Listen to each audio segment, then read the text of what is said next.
Uyg'ur yozuvchisi Yosinjon Sodiq Cho'g'loniyning Jallod Xinim nomli tarixiy romani. Bu roman Beliqut shirkatida ovozga ilinib, Beliqut to'rida anlatildi. Hidoyatulloh Xo'ja qo'rshiqqa to'yib muydashga boshlagan xalifalarga qopqini turib qarab etgandan keyin so'z boshladi. Birdan muydashmay o'tirishlar taqsirlari, dedi Ishon ularni odati bo'yicha ahli sulhning bahodirlari deb ta'riflamasdan qo'polroq bir xil tarazda gap boshladi.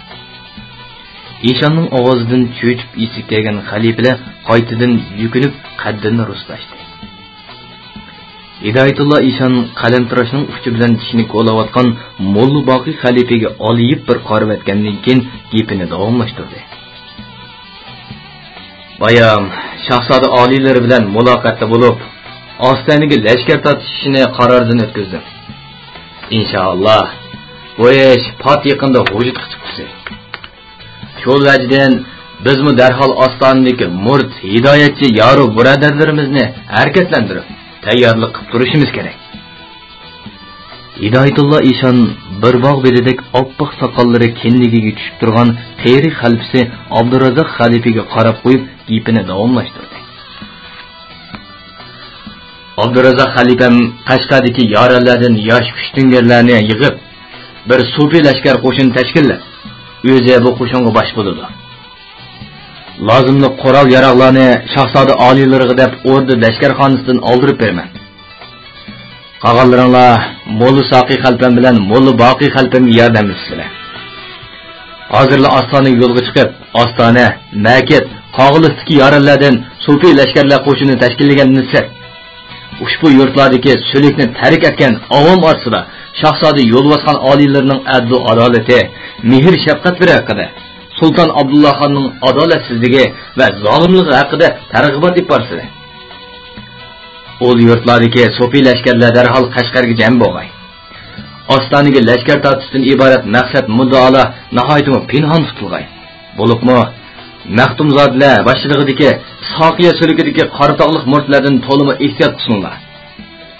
Vaqt soat kelganda shahzoda yo'l bosgan oliylarining nusrati uchun Ostonni besib yotgan saltanatning changiliga ilib olgan Soqiyachi qori musulmonlarni qo'g'lab chiqarish uchun ham kuch chiqaraymiz. İlaha amin. Karimning amri, Xudoning amri. Xalifaliklar shundoq deyishguncha Hidoyatulloh Ishonga ergishib duoga qo'l ko'tarishdi. Allohu akbar deb yuzlarini siypashdi. Duodan keyin Ishon chavoq chelib xizmatkorni chaqirdi va eshikda qo'l bog'lab paydo bo'lgan sufi xizmatkorga chilim deb buyruq qildi. Kengashdan keyin chilim iltifot qilish Ishonning kengashdan mamnun bo'lganligini ifodalaydi. Chilimning gapini anglab, xalifada qaytadan ruhlandi. Tamoqdan keyin xumor tutishga boshlagan Abdurazzoq xalifaning gallari qimildab, burundan suv eqishga boshlagan edi. Ayol o'tmay, 2 nafar sufi xizmatkor mushtumdek sayxonasi bor. Nafs yasalgan 2 chilim bilan cho'yin cho'g'donni ko'tarib kirdi. Birinchi chilimni Hidoyatulloh Ishonga hurmat bilan tangildi.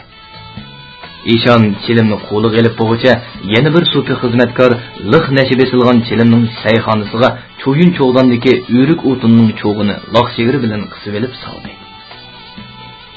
Ishon chilimni xo'rtildatib sho'rashga boshladi. Chilimning sayxonasidan dastlabda ko'kish ko'tarildi. Keyin lappida qilib o't yoqdi. Ishon chilimni har qatim ishtaho bilan sho'rib olganda, chilimning sayxonasidan bir g'erish egizlikda o't yolqini ko'tariladi. Ishonning og'zi burundan yangdek tutun purqirab chiqadi. Bir oz xumodan chiqqandek bo'lgan Ishon chilimni nafis taqildab, ko'zlaridan yosh eqishga boshlagan Abdurazzoq xalifaga tangladi. Chilimga navbat kutib turgan boshqa xalifalar bo'lsa, uy ichida laylab turgan ko'kish isloni osh ko'zlik bilan ichiga tortishga boshladi. Ikkinchi chilimmo Hidoyatulloh Ishondan boshlab ana shu tarazda aylanishga boshladi. Chilimni xumordan chiqish tortib, ko'zlariga harrang-sarrang narsalar ko'rinishga boshlagan xalifalar ishqi deb tovlashga boshladi. Hidoyatullo Eshonning ko'ziga boya Shahzoda Yo'lbosxonning huzurida billa sharab ichgan duttarchi juvonning nozliq jilvasi qaytadan zohir bo'lib, tomirlarida shahvat tuyg'ulari g'alyon ko'tarishga boshladi. Ko'ngli ixtiyorsiz harimin tortishib qoldi.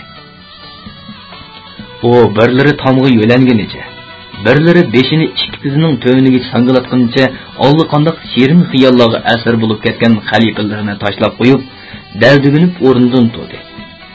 So'fi xizmatkorning yo'lashtirishi bilan kengashxonasidan chiqib, Udul haramxonasiga qarab mangdi. Anglayotganlar Beliqut to'ridan anglatilayotgan ovozliq asarlar sahifasi. Ordu beg'ining xos xonasida Tutkul Qashqarning amiri bo'lgan Shahzoda Yo'lbosxonning nazariga ilinib, asabiylarcha suyishiga, erkiltishiga, visol lazzatni baxsh etishiga noil bo'lgan Gulshan Shahzoda bilan uzunroq ishqibozlik qilishga va barliq noz xulqini chiqarib, Shahzodaning ko'nglini to'liq qutib berishga niyat qilgan bo'lsa-mu, sharobni ko'p ichib qo'ygan Shahzoda bir qitimliq payzidan keyin xo'rakka tushib ketgan edi. O'zini ordu kenizaklarni boshqarish martabasiga erishib bo'lgandek tuyg'uga kelib qolgan Gulshan Shahzodani ana uyg'onib qola, mana uyg'onib qola degan tama bilan kelgusidagi tatliq xiyollarga asir bo'lib, qaysi vaqtda uxlab qolganligini o'zini to'ymay qoldi. Kun o'ltirishga oz qolgan vaqtda uyqusidan uyg'ongan Gulshan to'shakda o'zining qip-yalang'och holatda yolg'iz yotganligini ko'rib, ham taajjublandi, ham ma'yuslandi. Lekin Shahzoda bilan bayon qilishgan ishqibozligini xiyoldan qayta o'tkazganda vujudini qaytadan bir baxtiyorlik tuyg'usi chirmab oldi. Ammo u masligidan yechilib, uyqusidan uyg'ongan Shahzoda Yo'lbosxonning o'zini uyg'otib qo'yishga ro'yi bo'lmay, kiyimlarini chalib-pul kiyibla bahramon holda bog'dan chiqib ketganligidan zinhor xabarsiz edi. Gulshanning xiyollari tinimsiz edi. Onun kalısida Shahzoda bilan Hidoyatullo Eshonning ostonaga lashkar tortish to'g'riliq qilishgan maslahati va Shahzodaning o'zini asabiylarcha suyib etib, "Xo'sh bo'l Gulshan, seni hozir Qashqarning bir noib amir emas, butkul Saydiya tasarrufining xaqoni suyib atadi. Pok yaqinda xonlik taxtida o'tirsam, seni ostonaga aketaman" degan so'zlari xara-shira zohir bo'ldi. Vujudi etqusiz xo'shallik kuchumdi. Sharobning ta'sirida beshining lo'qildab og'rishini unutdi. Amir ordusining harimidagi kenizaklarni boshqarish martabasidan ko'ra, xon ordusining harimidagi kenizaklarni boshqarish martabasiga erishish nima degan zo'r baxtda. O'chada Gulshan Tavardurdan oltin kumush, unchi marvoyatlarga purkinib yashaydigan martabalik zardor ovchi xonimlardan bo'lib qoladi. Nurg'un xizmatkorlar, dedaklar, kenizak qizlar uning xizmatiga qo'l bog'lab xo'sh-xo'sh deb turadi. Haramga kenizak tanlash, haramdagi kenizak xizmatkorlarning xarajatlarini boshqarish, taqtish, hammasi Gulshanning boshqarishida bo'ladi. Men degan amirlar, begzodalar, boyvachcha zardor to'rilar uning etikiga dum tushadi.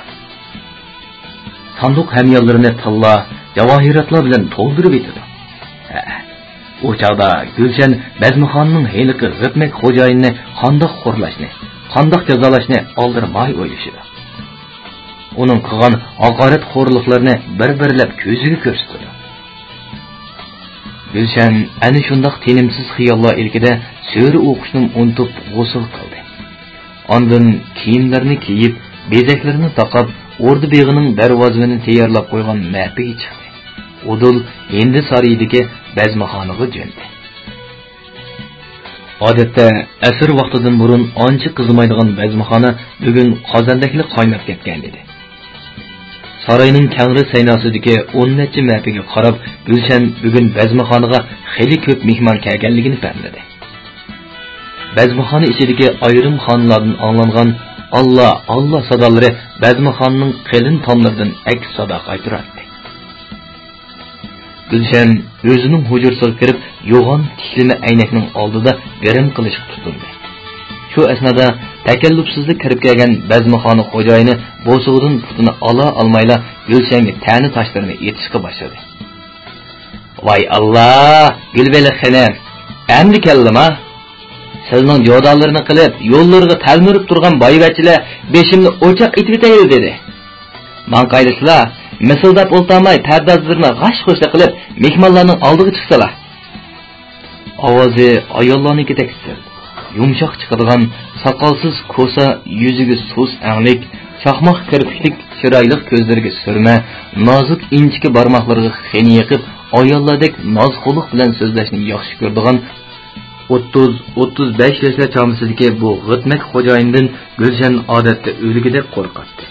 Har qanday buyrug'idan chiqolmaydi. Uning sizg'an sizg'idan qizning qiyiq ketmaslikka tirishadi.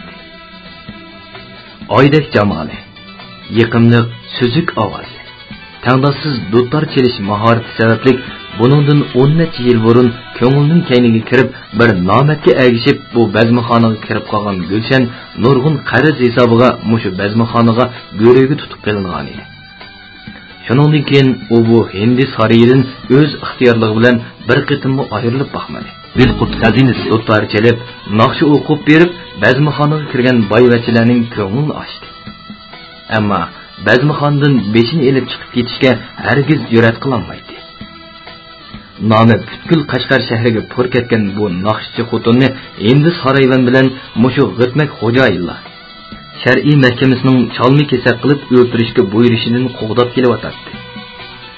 Gulshan turlik bazmilarga chillab avatgan yosidoq mabilaga chiqmay, ko'chaga piyoda chiqsalar 10 necha qadam mangmayla shahar xalqining g'azabiga uchraydiganligini o'qdan biladi.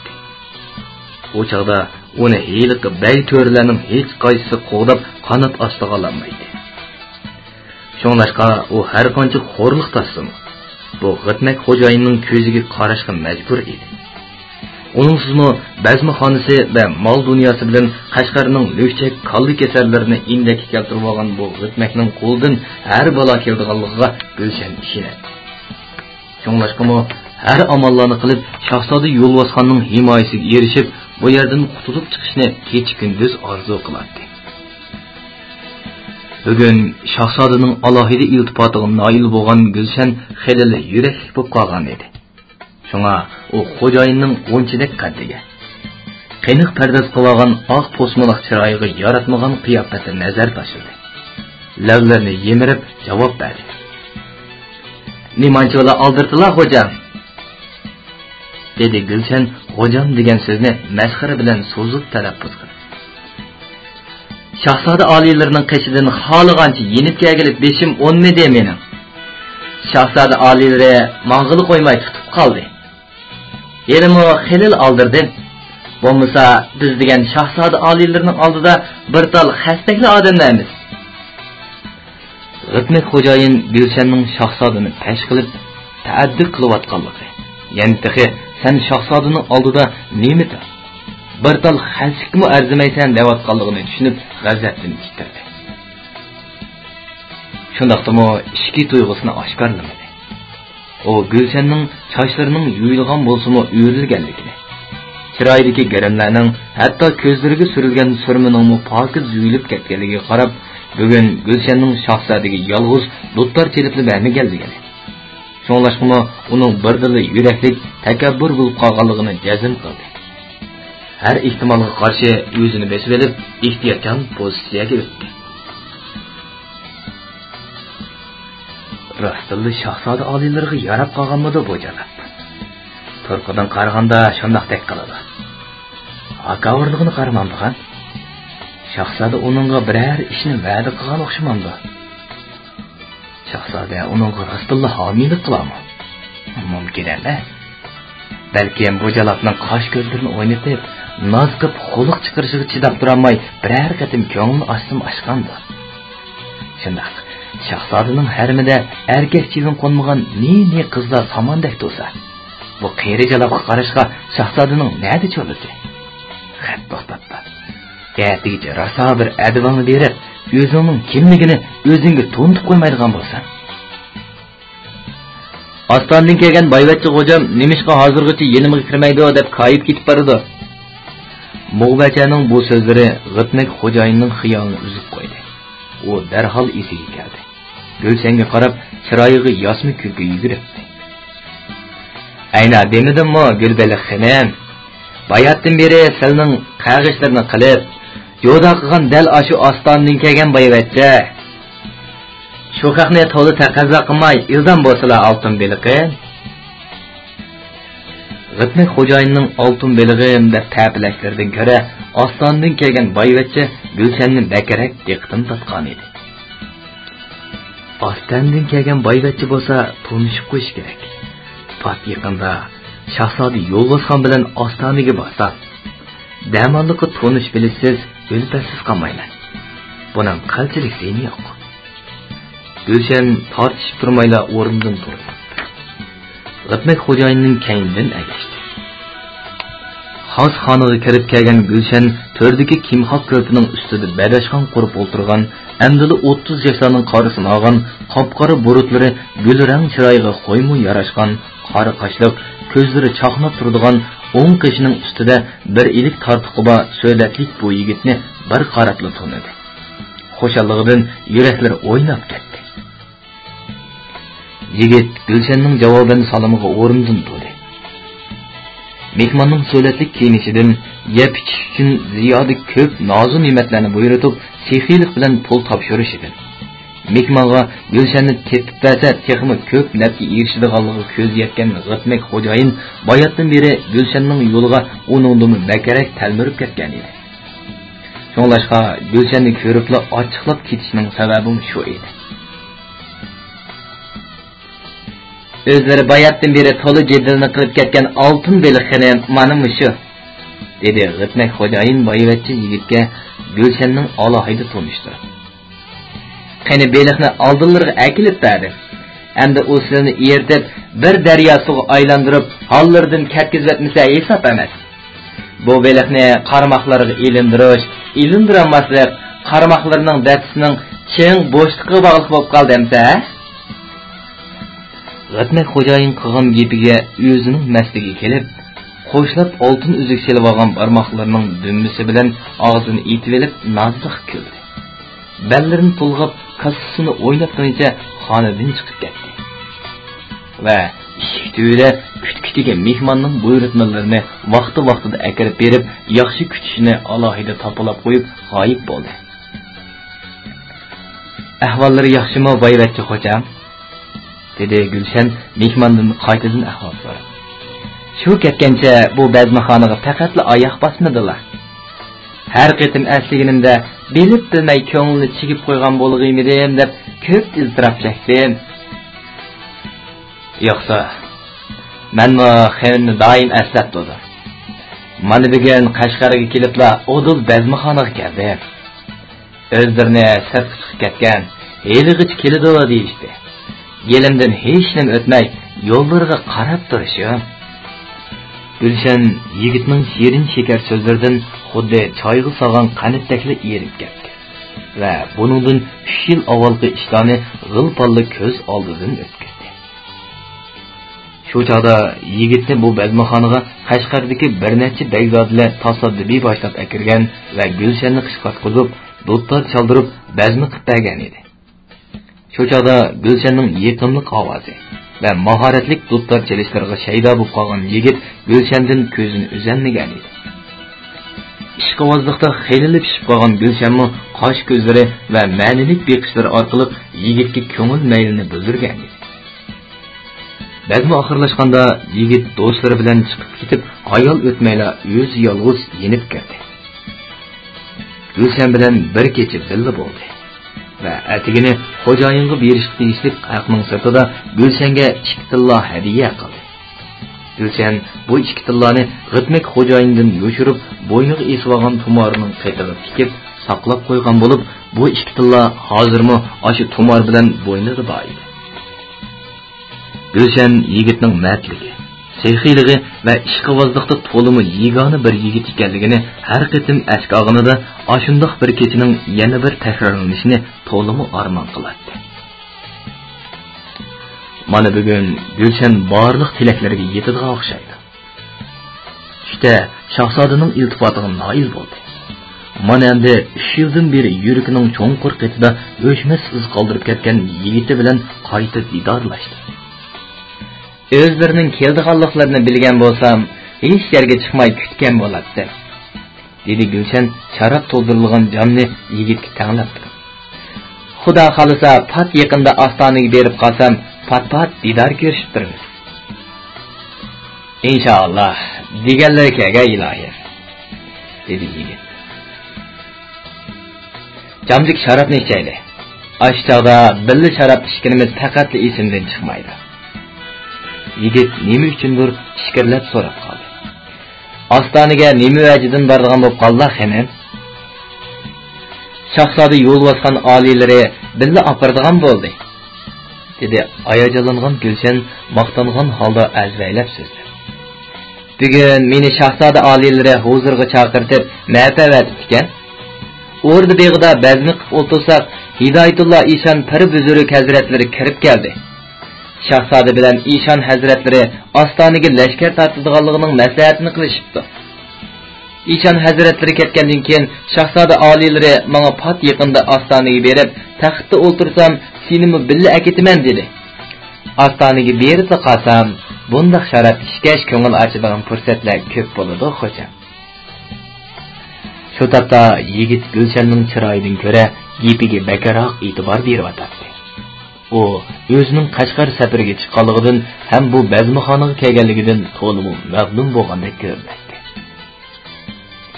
Yigit Gulshanning og'zidan hamma so'zlarni yutib olishga oldirayotdi. Lekin yigit o'zini tutib olgan bo'lib, to'liq ehtiyotchan edi. Ko'ngildagini chandırıp qo'ymaslik, Gulshanni qilchilik gumoniy tuyg'uga akaldirib qo'ymaslik, uni o'z ixtiyori bilan so'zlatish uchun ko'ngilda qisqali plan tuzdi. Bulungdagi xurjinning izmisini ichib, yakanning bir kiyimlik xon atlisini, bir kiyimlik yeshil shoyisini, bir tal heli ro'molni elib, uning ustiga hamindan 2 tilla oldi. Hammasini Gulshanning oldiga qo'ydi. Xenimning loyiqida bo'lmasimi, bu arzimas sovg'atlar ag'ash kelgan edi. Az bo'lsa qabul qilgaylar. Sovg'a salomlarni ko'rib, xo'shalligidan Gulshanning ko'zlari chaqnab ketdi. Boshqacha noz xuluqlari bilan yigitning ko'nglini o'tishga tirishdi. Yigit to'limi sagak edi.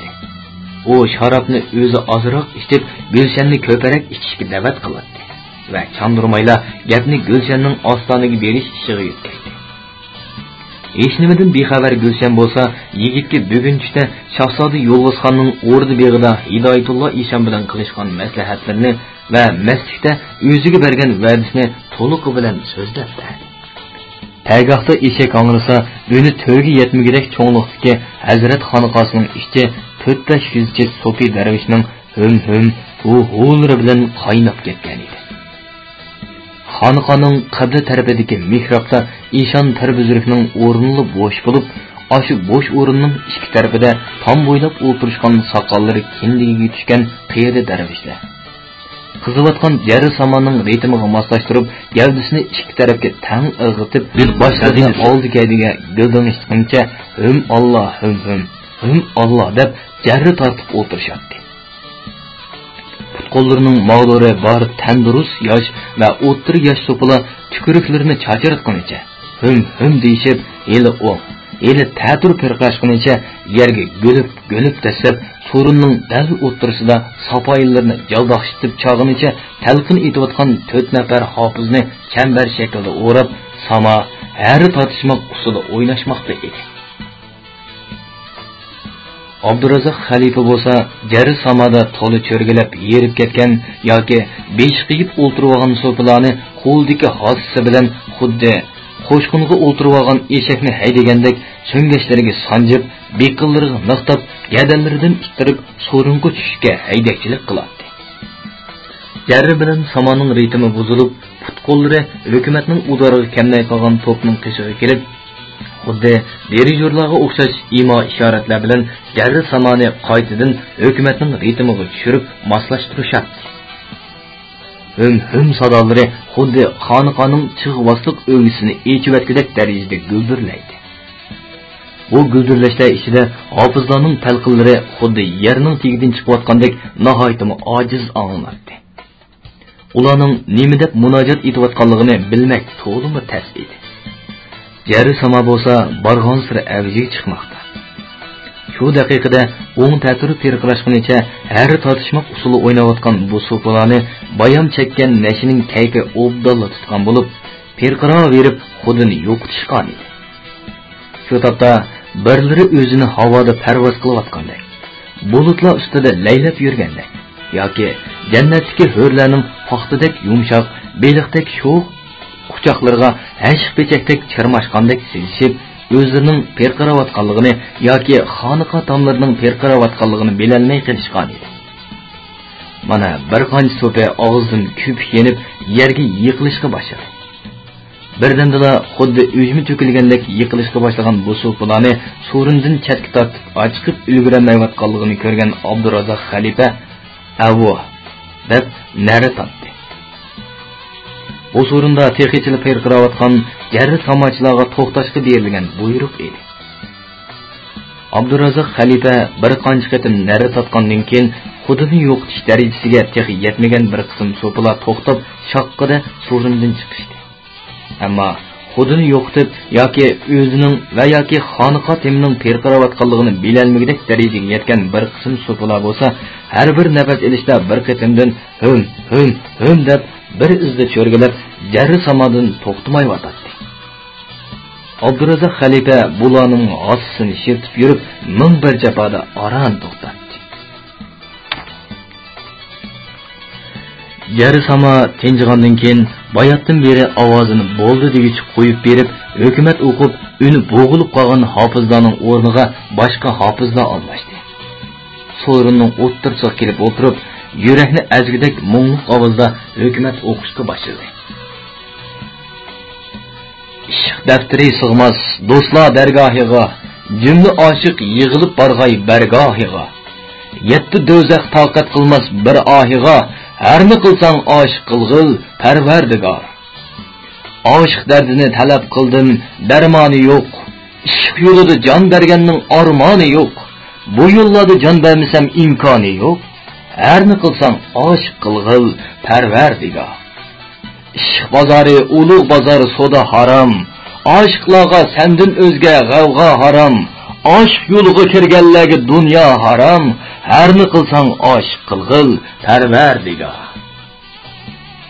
Hem bahima, hem mung hasrat aralashgan bu talqin sadolari anglag'uvchilarning yurak bag'rini ezib, ixtiyorsiz holda bilib bilmay o'tkazgan gunohiy kabrlarini aslashga, tavba qilishga, gunohidan poklanish uchun ishonga qo'l berib, so'liga kirishga majburlaydi.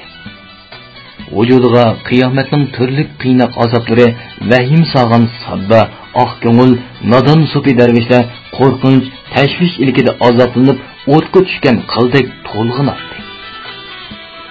Tug'ilg'iniga, odam bo'g'iniga, tirikchilik uchun tirmashqiniga ming bir pushaymon qilib, ichidan ezilib, o'y tortib yig'ilishadi.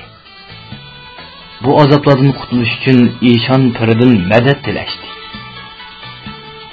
İnsanlık g'ururi, erkeklik jasorati, odimiylik yangi payxon bo'lgan bu so'fi darvishlar shu daqiqada o'zlarining Alloh taolo dunyodagi barcha maxluqotning eng aqllisi, azizi, kattasi, muruvvatligi qilib yaratgan suyimlik inson ekanligini butunlay esidan chiqarib qo'yishgan edi.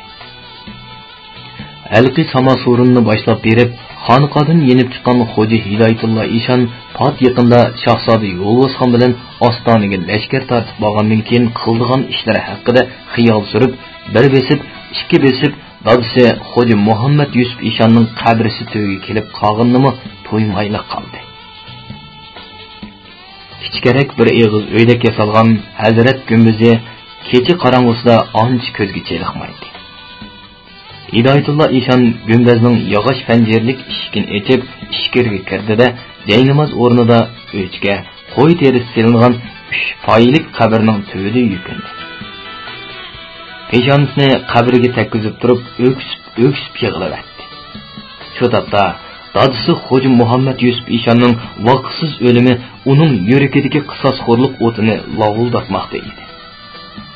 U har qatim mayli xo'shal bo'lsin, mayli xafalık tasın.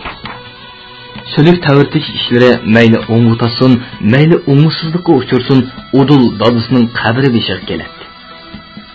Yolg'iz o'ltirib, tunni tongga ulaydi.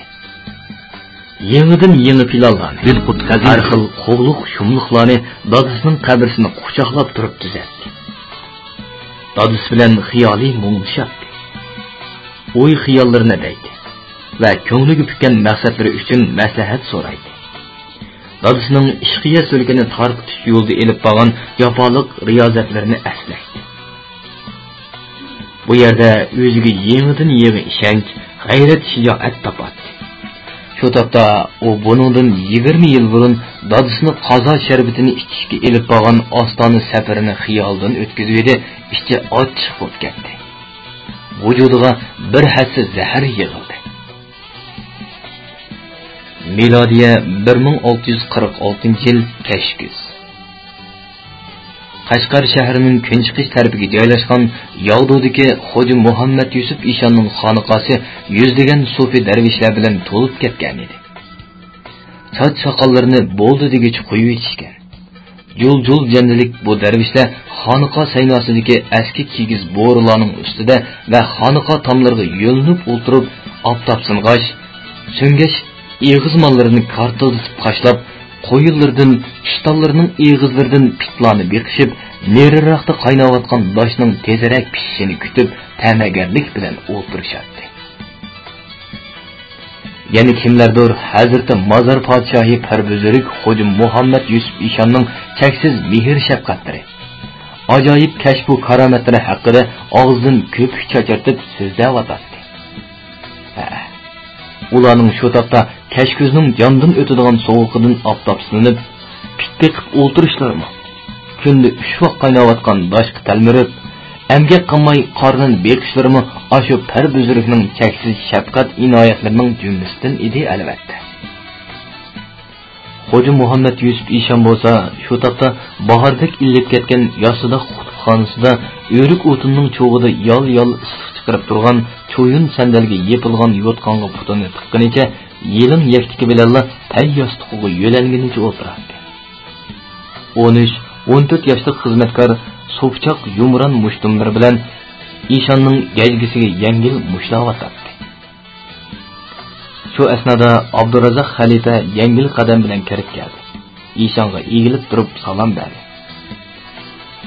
Assalomu alaykum, Hazrati Fayzul Anvar Farah. Xo'ja Muhammad Yusuf Ishon salomga javoban labbay degunicha asta qimirladi. Tayyoslikdan semiz gavdasini ko'tarib tiklandi va nemish deganda qilib topsida qo'l bog'lab turgan xalifaga qaradi. Ne'matlik Ishon pirimga ma'lum bo'lg'ay. Ostondagi yaralardan xabar keldi. Ishoqiyati qori musulmonlarning Parbuzuriki Xo'ja Shodiya degan murtad o'libdi. Nima? Xo'ja Shodiya o'libdimi? Xo'ja Muhammad Yusuf Ishon chacharab o'rnidan turdi. Bir necha daqiqadan keyin yana joyida o'tirdi. Putini sandalga yepilgan issiq yotqonga tiqdi. Topsida hijoyg'inicha qo'l bog'lab turgan Abdurazzoq xalifadan qaytirib so'radi. Bu xabar ishonchlikmi xalifa? Inshaalloh rostdir, dedi Abdurazzoq xalifa. Ostondan xabar akagan birodarimiz tashqirqi hovlida Hazratimning qubulini kutib turibdi. Xo'ja Muhammad Yusuf Ishonning chiroyidan xo'shalliqmi, qayg'uga o'xshamaydigan bir xil ifoda yalt qilib o'tib ketdi. Darhol boshlab kirsizlar o'zatni. Xo'sh. Abdurazzoq xalifa Ishonga egilib bir ta'zim qilib o'tgandan keyin xutubxonadan chiqib ketdi. Ayol o'tmay 40-45 yoshli chamsidagi egiz bo'y, tambal bir odamni boshlab kirdi. Mehmon atigandan beri to'xtamay otliq yo'lmagan bo'lsa kerak. Qo'liqig'icha cho'kirib kiyib olgan qori ko'rpik to'miqining oldi tarafini, tashlanmagan ko'larang juvisining ko'rpi yoqisini qalin bir qavat xirov bog'lab ketgan edi. Soqol burutlarida qetib qolgan muzlar texi erimagan edi. O xutubxonaga kirib, Xo'ja Muhammad Yusuf Ishonni ko'ribla sandal qo'yilgan supuga o'zini bo'lib bada tashladi. O'milib bog'inicha avval Ishonning putini, oq yaktikining peshini, ondan keyin go'shlik, yumshoq qo'lni ko'zlariga surdi va so'ydi.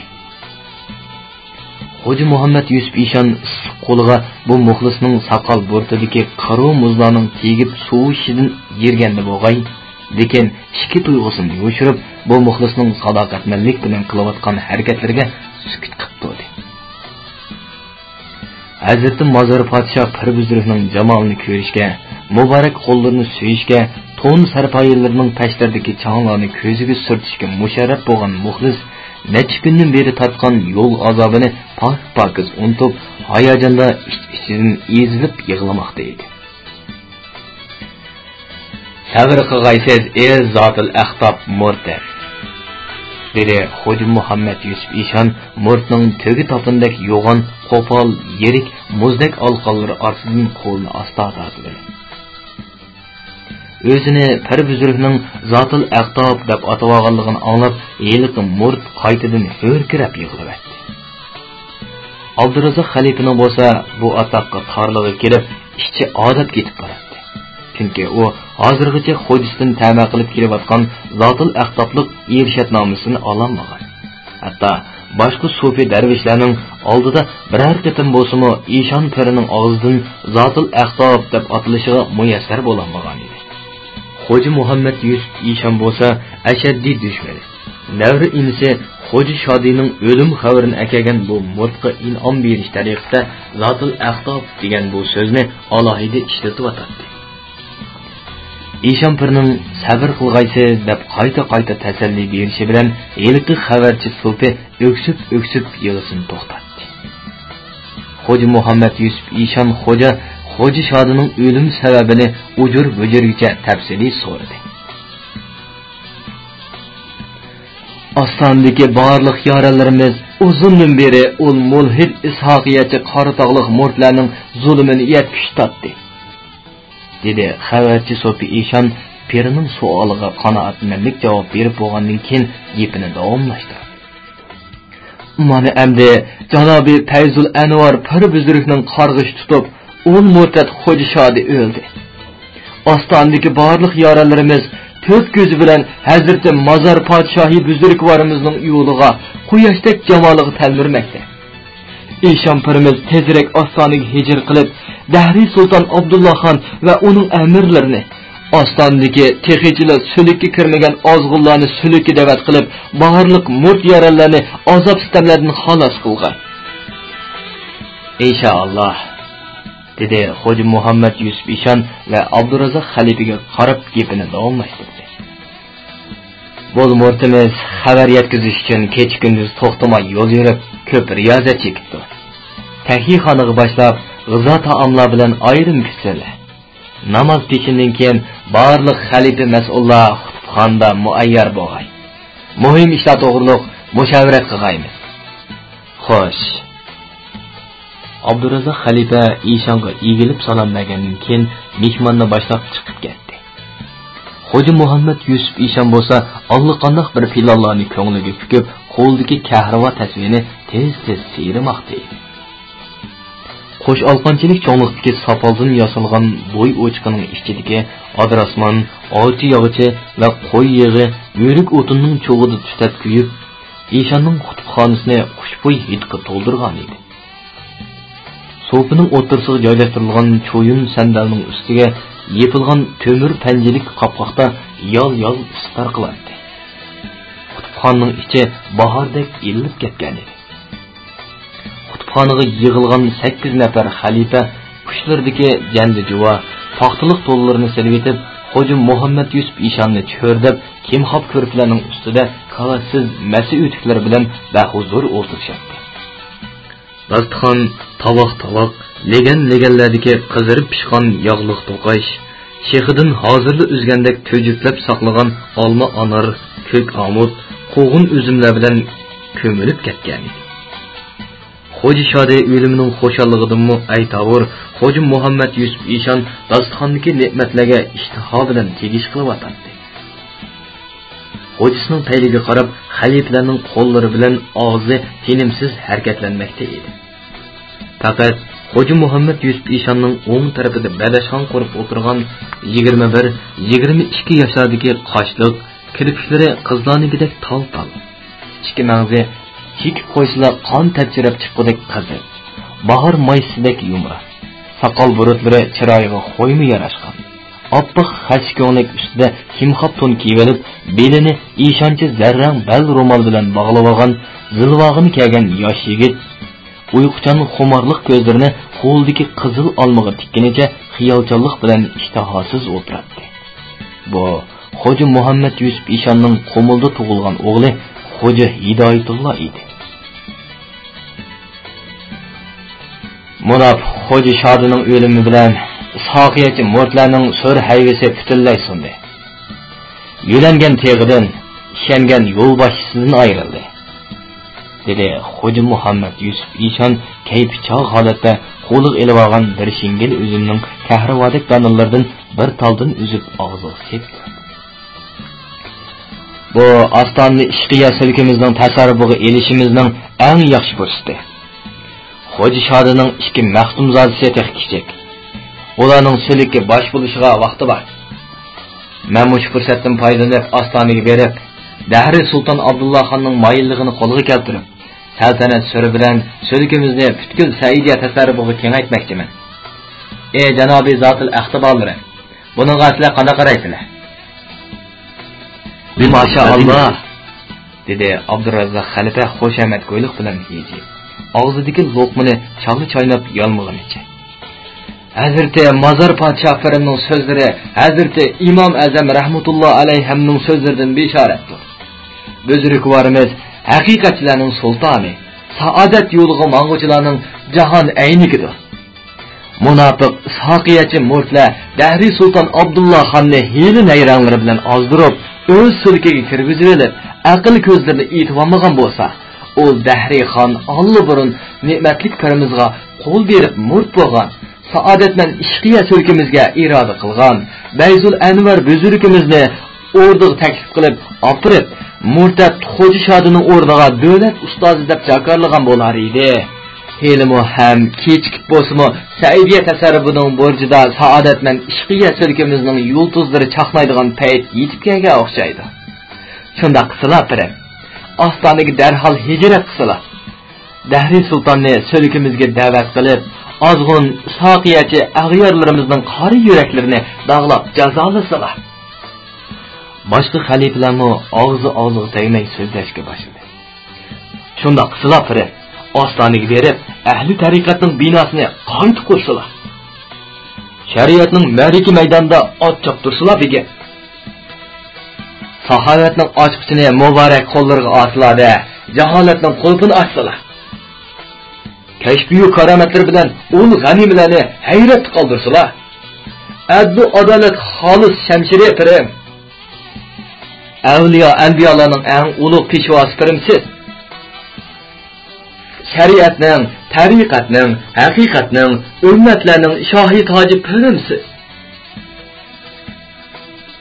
Ishlar oncha oson yurishmasmikin deyman-a? Ey padri buzuruk. Deb siz oldi bayatdan beri boshqa xalifalarning dodisini daydayga selishtirib jimjit quloq solib o'tirgan Xo'ja Hidoyatulloh dodisiga qarab. Bundoq deyishlarning bahosini mekin ey farzand. So'rdi Xo'ja Muhammad Yusuf Ishon bir oz qopqini turib, chunki xalifalarning madihilaridan mas bo'lgan Ishonning qo'lqiga o'g'lining bu so'zlari ha deganda yoqmayotdi. Boisi shulikim padari, dedi Xo'ja Hidoyatulloh bechini sal egib. Ostona uzun beri Soqiyachi qori musulmonlarning sulik tasarrufida bo'lib keldi.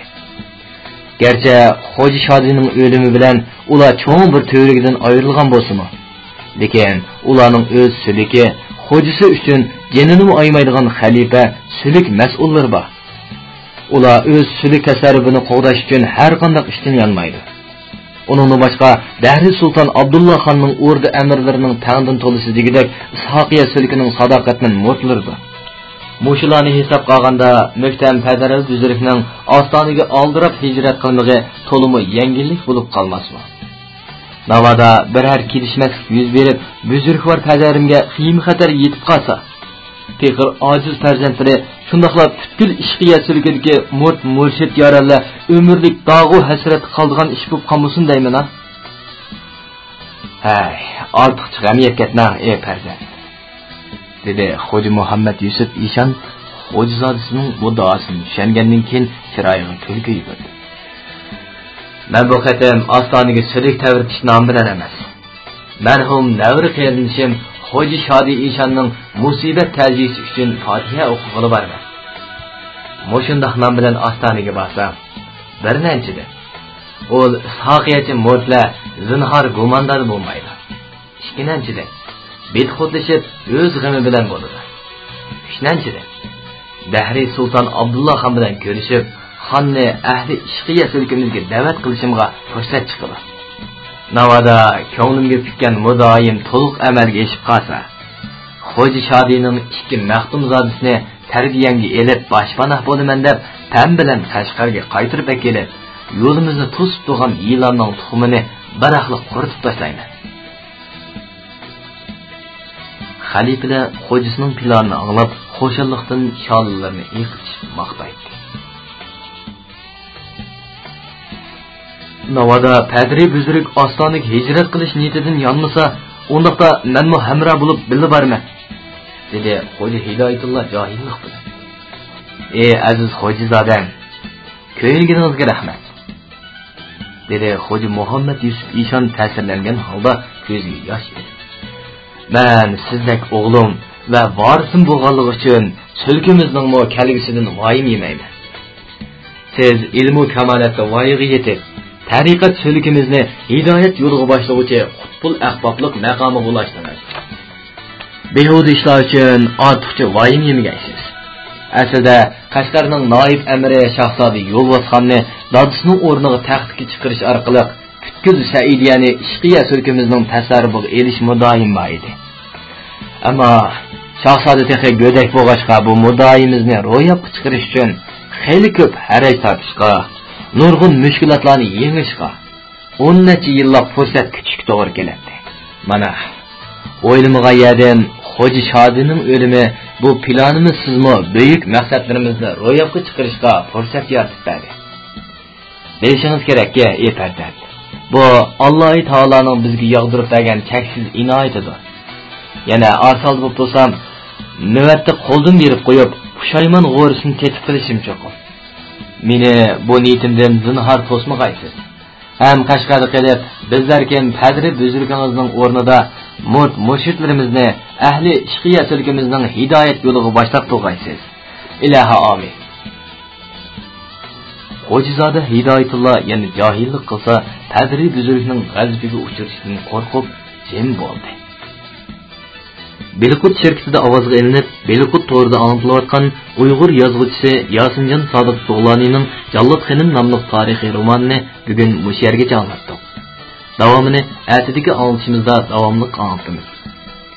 Bu roman Şinjanning har qaysi joylaridagi Xinhua kitobxonalarida sotildi. Do'stlarning setib olib, saqlab qo'yishni tavsiya qilamiz. Belqut xazinasi Uyg'ur xalqining urf-odat, mashhur shaxs, ibodat, maqol tamsil, cho'chak, rivoyat qatorliq Uyg'ur madaniyat xazinasidagi bebaho go'rlar. Karton ilpa, qonun nizom, ishorat tili, tan tarbiya, fizika, ximiya qatorliq 600 dan ortiq kasbiy sohadagi Uyg'urcha, Xanzucha, ingliz 3 xil til, 6 milliondan ortiq so'z, ovoz ham surat birgalashtirilgan kompyuter yumshoq detali. Bilmaganni Belqutdan bil. Belqut xazinasi